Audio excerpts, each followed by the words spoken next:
An honor, a pressure, or a distraction, Lennox? Well, it depends. I would say it's an honor, but I don't believe that Vital is bothered by it because he's such a focused individual, as you can see by his eyes as he walks down. You know, Wladimir is in his own world. He's focused on the fight. He knows what he needs to do in there, and I think he wants to do it. But these are the kind of entrances he's used to in Germany, and he's always gone through them throughout his career. It looks like the statue of David come to life. And you see Emanuel Stewart leaping into the ring before him, all business, hoping to keep his fighter focused amid the hoopla. Wladimir is very focused as well. You know, you don't even see him crack a smile. That's how serious and focused he is. Let's go to ring announcer Michael Buffer for the official introductions.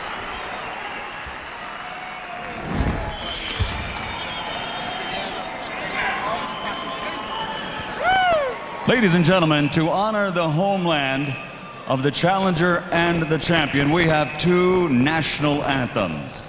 First, for the challenger, the national anthem of the United States, to be sung by Regita Ulka.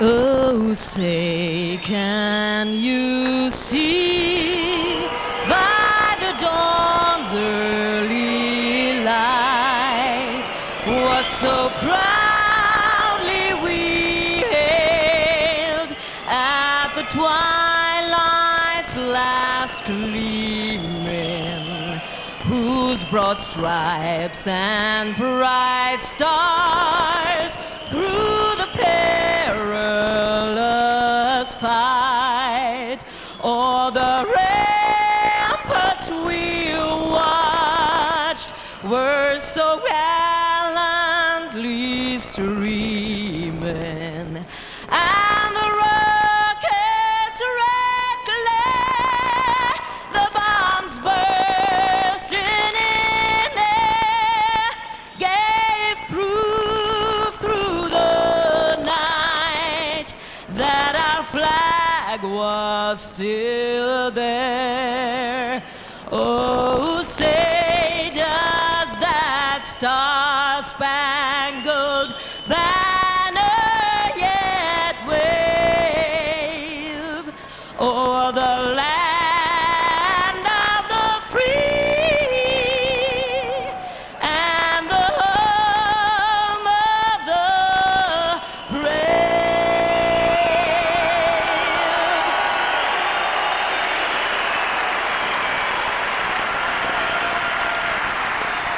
And now, ladies and gentlemen, for the champion, the national anthem of Ukraine, performed by Ruslana. Ще не вмерла України ні слава, ні воля. Ще нам, браття молоді, усміхнеться доля.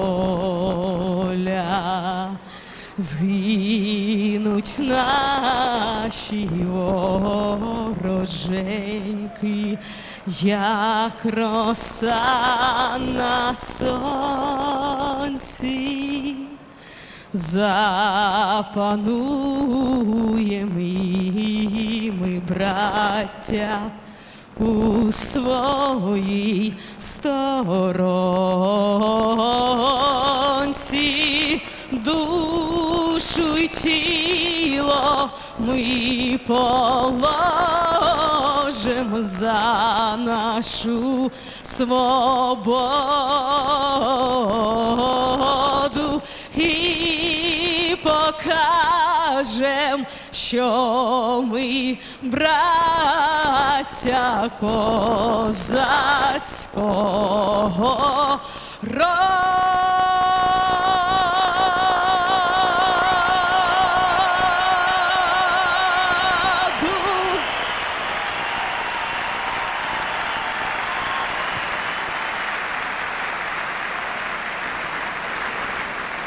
now, ladies and gentlemen, K2 Promotions is proud to present 12 rounds of boxing for the Heavyweight Championship of the World. Brought to you in association with Don King Productions, HBO World Championship Boxing, and RTL. Sponsored by CAPS, the natural drink. Sanctioned by the German Boxing Organization. Supervisor at ringside, Mr. Lothar Neumann. The International Boxing Federation, President, Ms. Marian Mohammed. The International Boxing Organization, President, Mr. Ed Levine.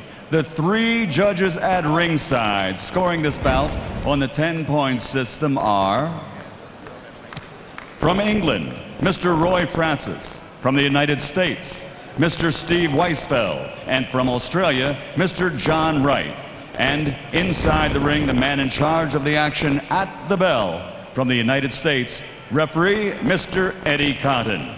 And now, ladies and gentlemen, und jetzt, meine Damen und Herren, von Mannheim, Deutschland, let's get ready to rumble!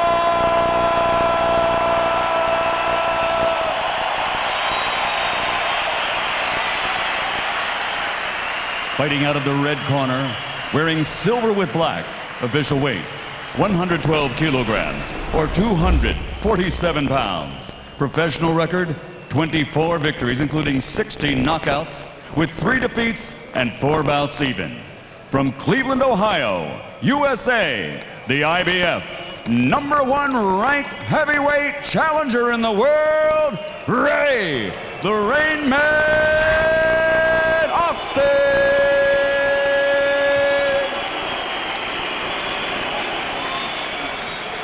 Fighting out of the blue corner, wearing burgundy with gold, official weight, 111.8 kilograms, or 246 1/2 pounds. His professional record, 47 victories, including 42 knockouts, with 3 defeats. From Kiev, Ukraine, the 2-time world heavyweight champion, the reigning and defending IBF, IBO, heavyweight champion of the world, the Steelhammer, Dr. Wladimir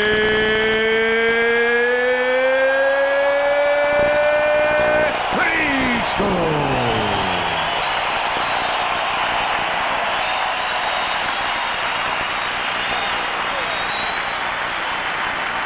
Boxers, you both received my instructions in the dressing room. Obey my commands. Protect yourself at all times. All right, let's touch gloves. I expect a good, clean fight. Go. Wladimir Klitschko believes that Austin's only chance is to come out and try to catch me. Is that what Austin has in mind?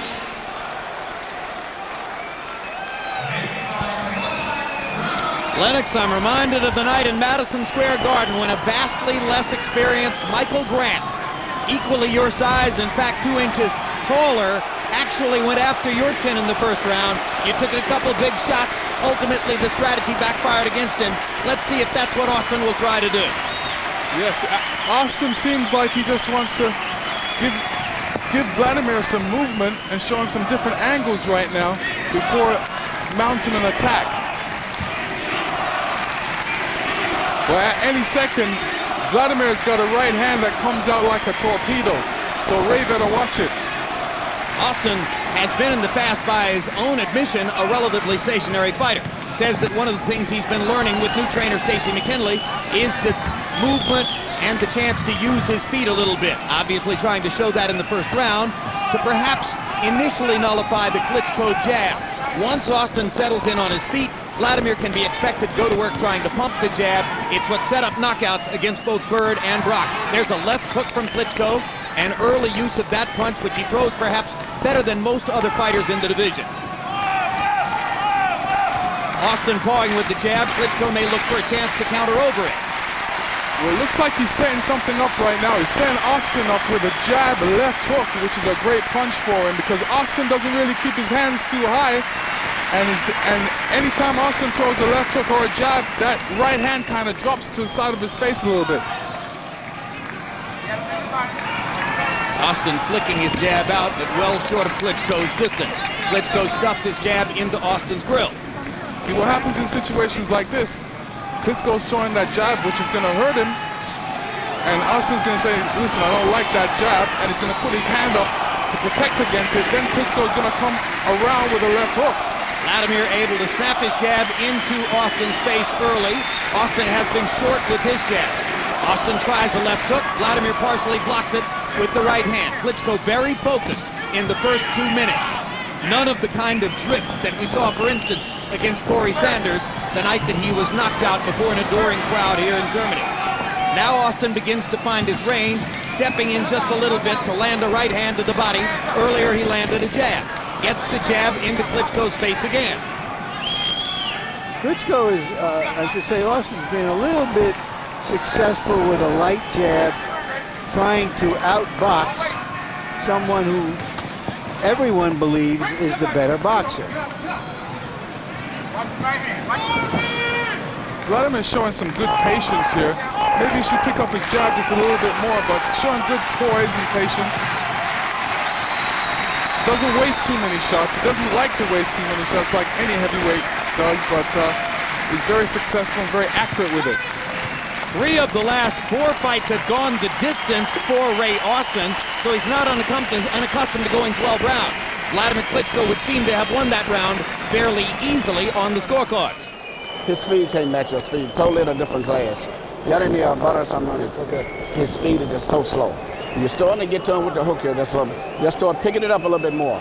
These two right here, he'll never see the right hand because he's getting frustrated because every time he's trying to go, you're going back. Now he's kind of hesitating. Start working to him a little bit more with this your hand, okay? Just get busy with your left hand. And the other's the right hand, he'll never see it. But start working, okay? Don't get over anxious. You're doing all right, all right? Keep stepping with that double jab. Put that little straight right hand to the body sometime, all right? Okay, relax, relax. There ain't nothing to it. Give me that. Nothing to it but to do it. Okay, y'all boxing that round. This guy's slow. But watch it because he's going to try to crack his left hook right hand, all right? Let's go. Come on, let's go. Let's go.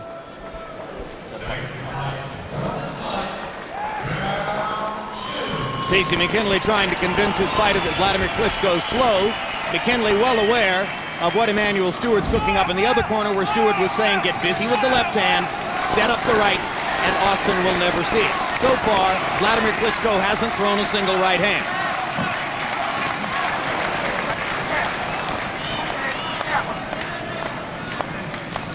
Austin's corner not asking for too much offensively, just want him to try to land a double jab, maybe get in a right hand to the body. Klitschko being cautious as he approaches toward a closer distance. Wladimir mixing the hook with the jab, still throwing exclusively the left hand.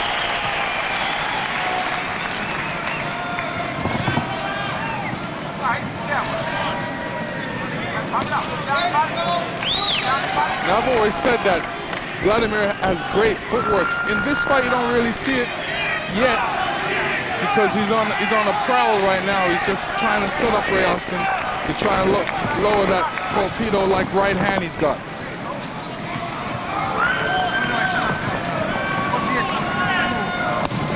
There's a big left hook from Klitschko, and the second left hook knocks Austin down. And that's the left hook I was telling you about. Sets it up with a jab, and then he comes across with a left hook. I don't think Ray Austin's going to beat the count. Ray It's Austin over. is done on 2 left hooks from Wladimir Klitschko, who never once had to unleash his right hand in the fight. And Larry Merchant, you suggested Austin was outclassed. That turns out to be prophecy. Yeah. Regarding the left hand of Klitschko, too much of a good thing, as Mae West said, is a good thing. And you know, if Klitschko didn't hit him with that left hand, that right hand was coming. So, you know, that's his arsenal. A great left jab, hard left jab, which keeps you occupied. Then he throws that left hook, which has just amount of the same power, even more power. And if Ray Austin would have caught that on his glove, that right hand was definitely coming across. How do you account for Austin, a guy who went the distance in 3 of his last 4 fights against Donald, Beck, and Ibragimov, going down on 2 left hooks, and Klitschko didn't even seem to really unload on those punches? No, I mean, you know, I said it was a relatively easy fight for Wladimir, and it was. But mentally, the fight is always hard because you never know what the other guy's gonna bring. You know that the other guy is gonna have the biggest fight of his life, and this is his big chance, and he's the underdog, and he's gonna take some chances out there. So But he wouldn't take the chances, no, he didn't take the chances. Lennox. He refused to take the chance. Everybody thought, well, maybe he can catch him. Let's take a look now at the double left hook. Boom. There's the first one. I think Austin's going after that. The second left hook gets into his face. 1, 2, 3, 4. I think there are actually 4. There was 5. Well, with a glancing blow on the 5th. I give him credit for a double left hook. I think Austin's basically gone after the first one, wouldn't you say, Lennox? Yeah, he was hurt from the first one. And, you know, Wladimir set that up pretty good because if you look at where Austin was on the ropes, you know, he had no way of getting out of the way of that because the ropes was behind him. Jim, as I said earlier, his triumph was just getting here. An unlikely genesis for Ray Austin to make it to a title shot after not having turned professional until age 28.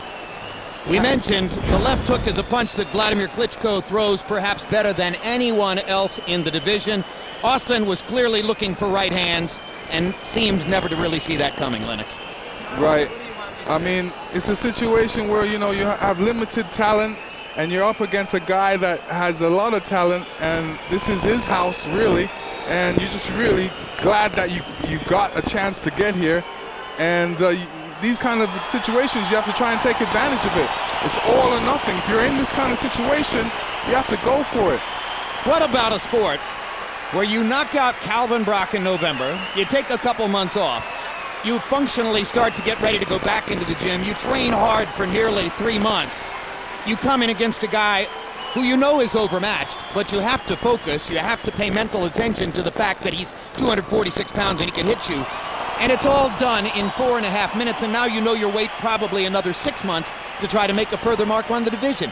Isn't it extremely frustrating to try to do this? Well, it's frustrating and deeply mental. You know, you coming into a box a guy like this, and you know the money's going to be less because it's a mandatory, and you know there's other bigger fights out there for you that you want, and you have to wait for them. There's a whole heap of politics in the sport that's going to allow you to wait for them, and this is, you know, this is where the sport becomes mental for you, and that's what you have to contend with. He wanted to fight Oleg Moskaev tonight. They couldn't put together the business details of a possible challenge against Moskaev, who is now waiting to fight his mandatory challenger, possibly Sam Peter, or possibly Vladimir's brother Vitaly, moving back into the picture and cherry-picking a spot like that. We asked Wladimir yesterday if it's not a distraction to him at this moment for his brother to return to the sport, and he didn't seem, Lennox, in my view, to say no to that. No, I mean, it's always great to have your brother in the sport, especially when both of you said that you both want to have heavyweight championship crowns, and yeah, he's definitely succeeded in that. You know, I'm shocked that Vitaly's back. Vitaly said he wouldn't come back unless I came back. I didn't come back, but he still came back, so he missed the sport more than I do. Well, and we'll wait to see whether Vitaly Klitschko can actually negotiate the politics of getting the shot against Moskaev. It's not definite yet. Whether he can then make it through a training camp without being injured. He was injured in training 3 consecutive times, waiting to fight Hasim Rahman. And Wladimir Klitschko seemed to say yesterday, I'm no longer focused on the notion of us both being champions at the same time. My goal is to solidify the division for me. Yeah, and he's, you know, he's focused. Like I said, he's just got one goal in mind. He wants to become undisputed heavyweight champion for the whole heavyweight scene right now, and he's on his way. And incidentally, now Wladimir Klitschko gets to show off another of his human talents, because in the sequence of events which now follows in the ring, he'll conduct a live interview in German for German television. He'll conduct a live interview in English for American television, us, with Larry Merchant. He'll conduct a live interview eventually in Russian for Russian television, and probably a Ukrainian interview for Ukrainian television as well prior to leaving the ring. That's a lot of interviews. That's a lot of interviews, and that's a lot of mental demand for a guy who's trained for 3 months to prepare to knock somebody out. I think the fight, if Moskaev and Wladimir fight, I think that's going to be a great fight, because I think Moskaev is a great, tough warrior, that works hard and, you know, tough hombre. It's going to be a good matchup. What about a matchup down the road which tantalizes a lot in boxing? A potential rematch between Wladimir and Sam Peter, whom he defeated a couple years ago via unanimous decision in Atlantic City, but in a fight in which he tasted the canvas 3 times. Peter since then still has the punching power and seems to have improved as a boxer. Well, that would be a good fight as well. I think that, you know, Wladimir will be a different boxer right now. You know, like I said, he's becoming into himself as a professional, becoming more seasoned, and learning a lot more and enjoying it, and that's the main thing.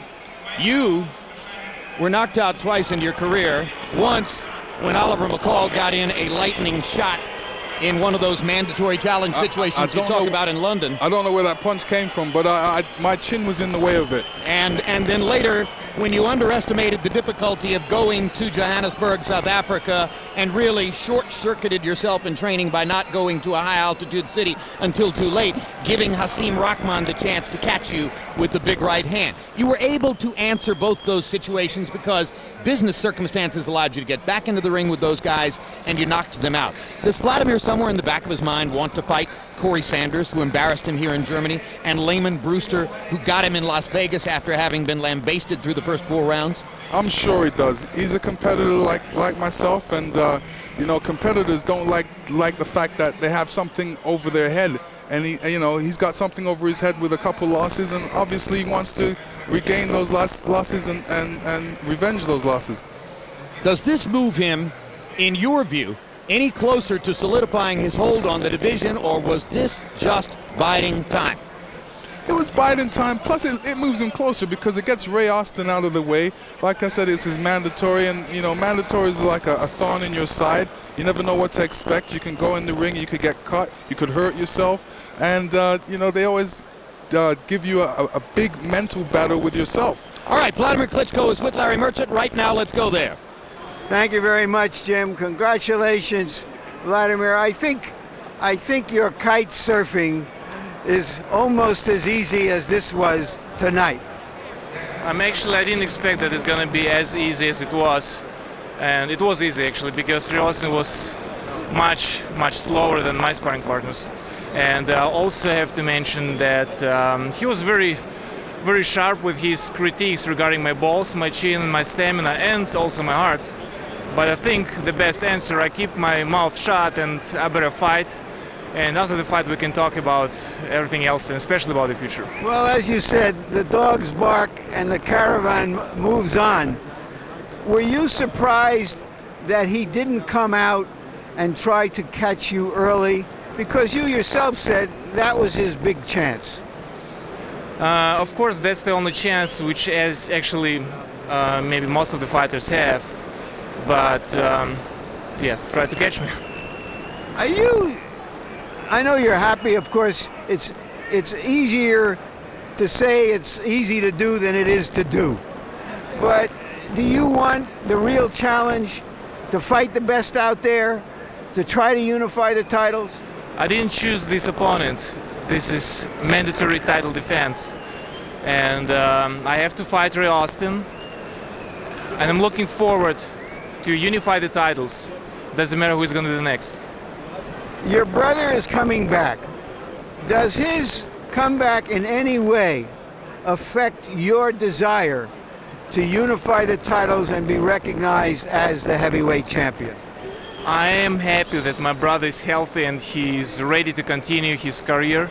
And of course, right now we have a good chance to become that brothers who become a champions at the same time. It was never in history, and we were dreaming and talking about it so much, but we never got it. We were kind of missing it, very close, but now we have really good chance. So, doesn't matter who is next, we will split it between brothers, 2 for Vitaly, WBA, WBO maybe, and IBF, WBC maybe for me, so, or the either way. Thank you very much. Congratulations again, Wladimir. Thank you very much. You know, finally this thought, as distant as any unification now looks, because the sanctioning bodies and the promoters, whatever they say, really don't want to see it happen. And all of us want to see a dynamic and dominant heavyweight champion that captures our interest and our imagination. But as the saying goes, can we let the good be the enemy of the perfect? Wladimir Klitschko may not be a perfect heavyweight. There are no perfect heavyweights, but he's a pretty damn good one. Jim? All right, thanks very much, Larry. And coming off of what Larry Merchant said, Lennox, regardless of the absence of quality in tonight's opposition, Wladimir began the evening number one in the division, and very clearly he's still number one. Absolutely. All right.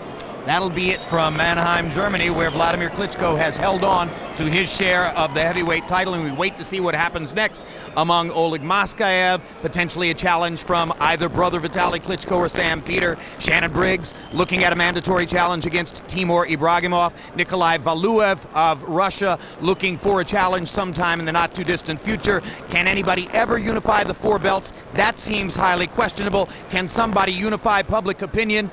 Maybe the man behind you is the one most close to doing that, and with each passing fight, he seems to move a little closer. Thanks very much for being with us. Tuesday, March 13, Costas Now returns with a look at the state of collegiate sports, featuring an exclusive interview with Duke men's basketball head coach Mike Krzyzewski, who offers his reflections on last year's Duke lacrosse scandal and its aftermath in Durham, and a look at student athletes at the nation's top universities and how much emphasis is really put on the student. Next on HBO, stay tuned for Countdown to Barrera Marquez, a documentary-style look at these 230-pound warriors as they prepare to battle for Barrera's title next Saturday, March 17. Now for our entire HBO crew, I'm Jim Lampley saying so long from Mannheim, Germany.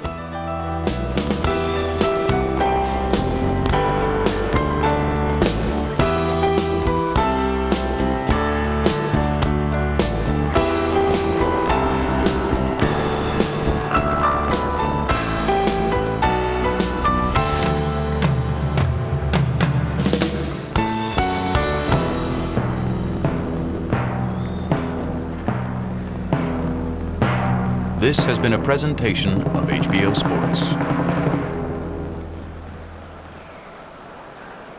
Boxing After Dark travels to Copenhagen, Denmark, the home. You know I know. Oh, baby, you know her.